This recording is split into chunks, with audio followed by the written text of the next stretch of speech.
running false narratives, but like I think people are sick and tired of, I can tell by the comments and the amount of support that I've got from basically standing up for myself, because after that podcast, you just been trying to assassinate my character, bro. You're basically attacking me.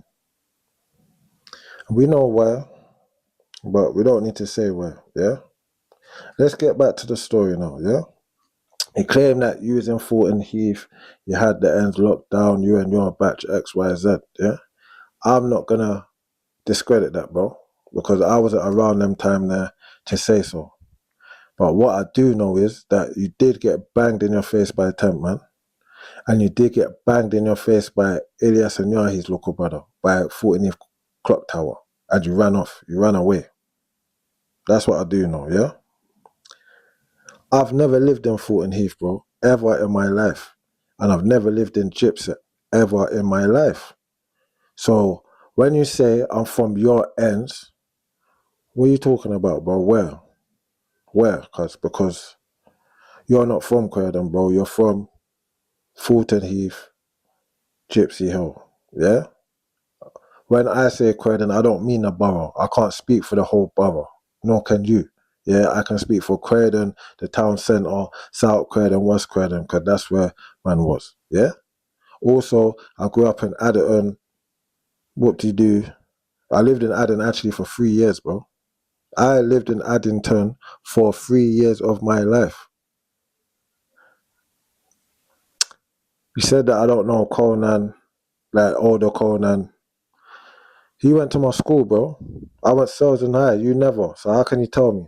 Yeah, he was in my school. A man that you mentioned, Smacks, was in my school. Like a couple man went to my school, bro. But for some reason, I'm not allowed to say that. You have to come and even try and discredit that. Like, because you're ridiculous, bro. You're childish, bro. You're like a big kid. You're not making sense, bro. You're not making sense, bro. For a period of time, I used to chill in Fulton Heath a lot, yeah?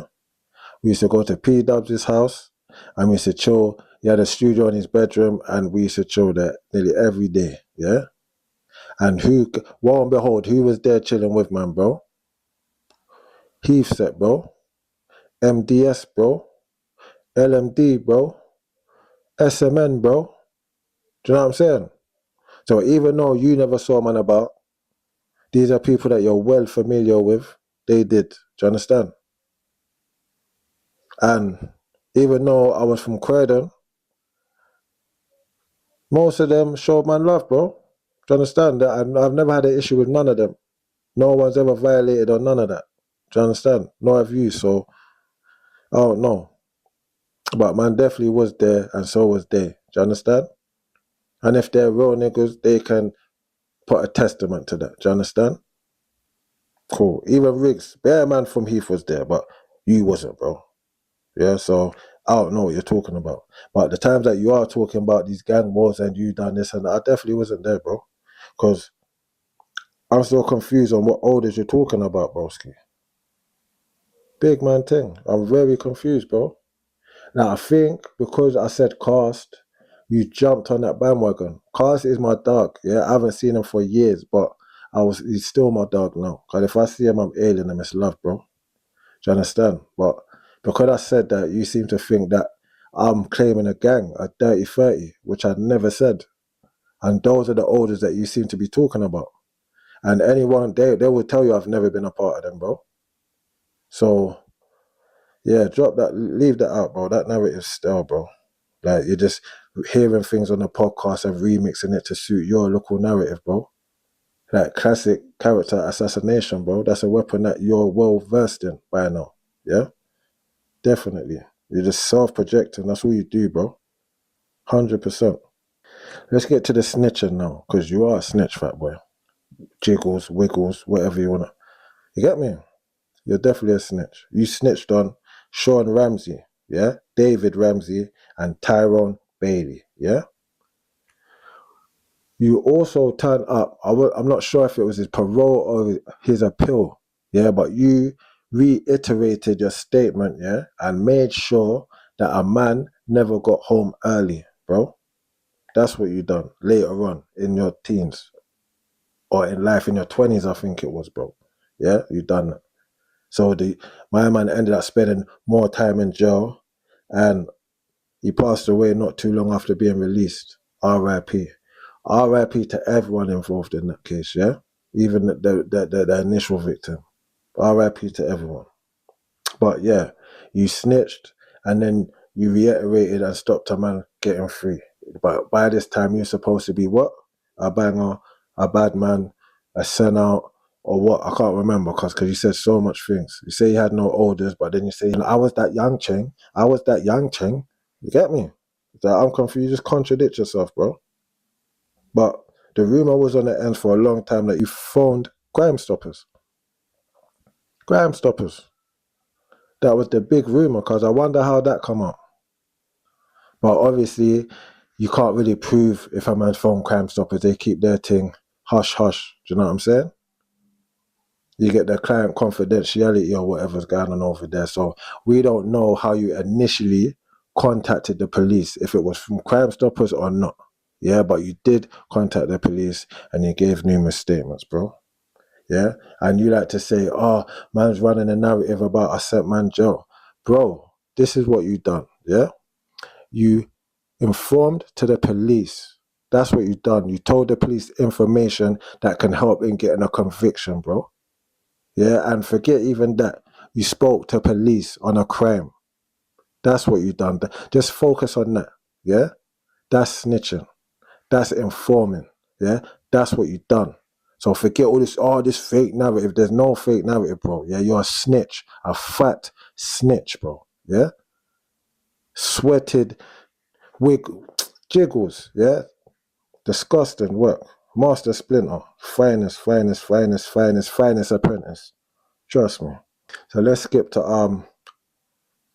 Thameside, bro. You had a job in Thameside, yeah? That was able to prop you up to kind of like high status. You get me, around the prison and that. Do you know what I'm saying? You had a trusted job role. What was your job role, bouncer? Catch 22 gang intervention. Lead role. The lead role means that you're the number one. Like anyone else in that job role has to report to you, and then you report to the upstairs. Yeah?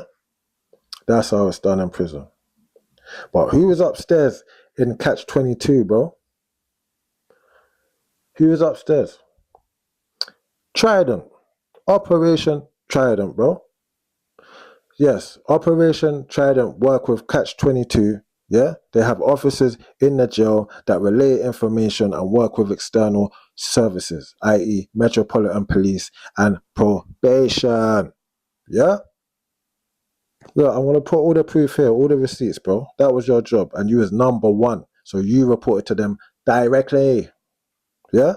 Directly. Obviously, you must have had it that good because you didn't want to leave. I would understand, but I just want to do what you done to stay. Because when they come to ship you to Belmarsh, you jumped on the netting, bro. Yeah? You jumped on the netting.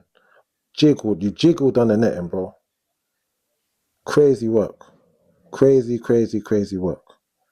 Yeah, refused to go Belmarsh. Yeah? I wonder why. Who is in Belmarsh that you were scared of, brother?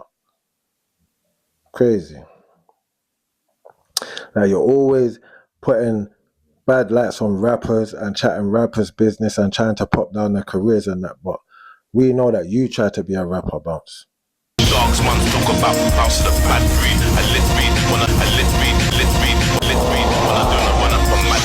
Yeah? But your breathing pattern and your rapping was a bit out of sync, you get me? So, I sit in the back seat, I lip read, one other. Yeah, all of that, because you couldn't breathe and rap at the same time, bro. You know what I'm saying? My man would do anything for the limelight, bro. Like, we can see it. You was out there thinking that you was Diddy, bro. Yeah, wiggling in all the music videos.